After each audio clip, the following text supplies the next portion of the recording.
กราบทักทายสบายดีเอฟซีทุกคนนะ เดี๋ยวเรามาไว้ดิ มื้อนี้ก็ได้พบพอกับทีมงานสังท็อปเซาเข็มนะ เราต้องไปเก๋มาไว้ มื้อนี้มาเข็มหกเหลี่ยมนะ3 เมตร 4 คนครับ จำนวน4 คนนะมื้อนี้จำนวน 4 คน จำนวนคนอันนี้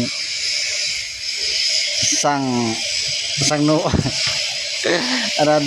สั่งชักยอดนะนางเงาอยู่กับแจ้วจักเฮ็ดอีหยังนี่บ่มีแนวทำเนาะนี่มันจำนวนจักต้นเว้ย 4 ต้น จำนวน14 ต้นนะมื้อนี้เฮา จำนวน4 ต้น อันนี้นะเข็มอ่ะเขายังไม่ทันให้เจาะเข็มอ่ะแต่ว่า บากกำลังเนาะ คนบากำลัง กำลังเยอะเวลาทำที่ เขาหันบ่เอาเจาะใหม่บ่อยากถ้าว่าแบบนี้ดิเดี๋ยวนี้ได้ถ้าบางคนที่เขาเจาะบ่ได้เขาก็สิได้รู้เนาะสิได้ไปชมเลย แต่นี่กูเป็นยัง แต่เนี่ยเจาะทิ่มเลยดินแบบนี้นะสิได้หรือบ่สิได้บ่รู้อ่ะขอชมอ่ะ ถ้าเจาะแบบนี้อ่ะเพราะว่าเฮาไล่เพื่อบริคุณดินได้ถ้าคนดินเฮาก็บ่กล้าเจาะปีนขึ้นมาเยอะเดี๋ยวโชคยี่พายก้านเขากูอีก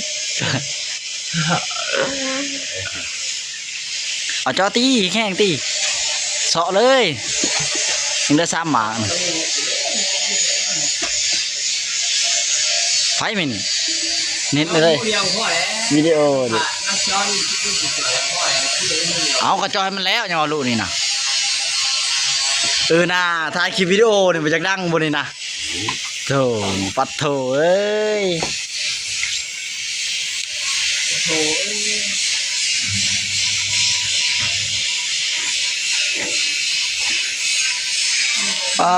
หน้าตากันเจาะอันนี้คือบ้าถ้าถ่ายแล้วลกมันเข้าบ่ไม้หัวแล้วอยู่บ่ฮะ เห็ดนะ อย่าไปหยาดนะเราเป็นแอร์เย็นได้ผลนี้ได้เป็นแอร์เย็นเป็นนักเลงในซอยได้ผลนี้ได้บ่เป็นธรรมดาเด้โอ้ยมีแต่เขาไล่ตีตลอดเพิ่นนี่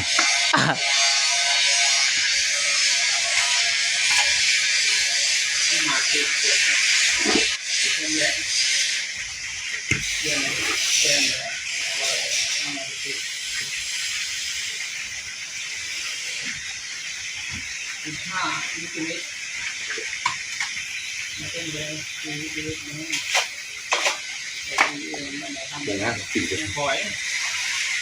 ต่อแล้ว จอก่อนไม่สนใจลงแอป TikTok ทีมงานเซาเข็มสิถามว่าพูดถึงความบรรยายเนาะอันนี้พูดถึงความบรรยายของ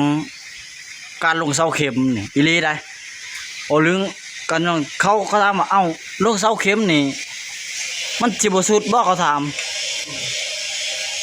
บ่รู้อันนี้นะคือเฮามีหน้าที่ในการเจาะลงเสาเข็มสุดหรือบ่สุดเดี๋ยวมันขึ้นกับผู้รับเหมาอีกทีนึงนะครับนะมันบ่แม่นว่าสิเกี่ยวกับพวกผมบ่แม่นเด้มันก็ขึ้นอยู่กับผู้รับเหมาว่าต้องการจักต้นสุดหรือบ่สุดอันนี้ผมก็บ่รู้แต่ผมมีหน้าที่เจาะมีหน้าที่เจาะแล้วเอาเข็มลงให้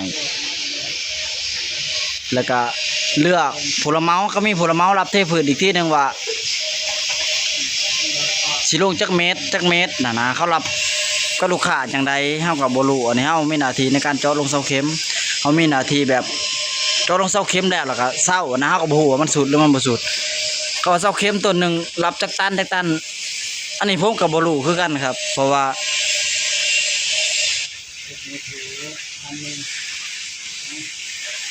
มันแล้วแต่บางทีแล้วแต่เป็นดินน่ะมันก็บ่จักว่าสิรับจักตันผมมีหน้าที่ในการลงเข็มนั่นนะบางทีพวกสร้างตึกใหญ่ๆเขาก็เอาเข็มปั่นจันเป็นสันไมโครพายเป็นจังซี่นะอันนี้มันเป็นเข็มมือเจาะคนมันก็ลงได้6 เมตรสูงสุด6 เมตรลงได้ถ้าดินแข็งเจ้าซื้อเข็ม6 เมตรมากค่อยตัดบ่เท่านั้นแหละหลายมันสิมีเรื่องอิหยังเฮาเจาะบ่ได้เนาะถ้าเขาบ่เอาแล้วก็ผ ผู้ไม้แค่นั้นเด้ FC เอ้ยบ่แม่นว่าเห็นคอมเมนต์หลายคนอยู่ในช่องผมว่าโอ้ย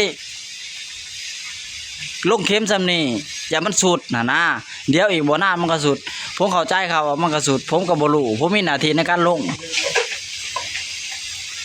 คือบางทีอาจเจ้าว่าลงให้มันได้6 เมตรจังซี่คือบางทีอาจเจ้าสั่งเข็มมาเจ้าบ่ฮู้ว่าดินมันอยู่ไหนผมก็บ่ฮู้เด้ผมไปจ่อเบิ่งชั่วมันติดบ้านเช้าจักเช้าเส้นจังซี่ข้อยถามเจ้าว่าโอ้ยได้หรือบ่ได้ถ้าเจ้าว่ามันบ่ได้เจ้าก็เอาผู้ไม้ค่ะว่าเจ้าว่ามันได้ชำนาญก็ให้เอาลงชำนาญบ่ก็ตัดบ่เท่านั้นแหละบ่ยากเด้ไม่ได้พี่นี่พูดละเมามาขออนุญาตถ่ายคลิปนะพี่นะ 3 เมตรมันได้ไหมได้ ได้ครับผม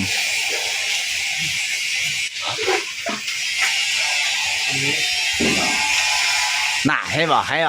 ก็พาเลยน่ะเนาะก็แล้วเลยดิอันหนึ่งน่ะเห็นบ่ตลาดยอด ชิม เจาะเท่าตัวนี้ไปเจาะเลย เจาะเลือดนี่ก็ได้แล้วแหละ ต้องคุดใหม่ คุณไหมอันนี้ได้เขาก็ได้จบก็ได้ด้วยอันหนึ่งอ่ะ มันบ่ให้แต่ว่าเข็ม จักอันดับโบมีนาทีในการเจาะอย่าว่า ถ้ามีขัวมันจะทำอีก จักแล้วมีนาทีในการเจาะอย่าว่าเบาเท่าเดียวนี่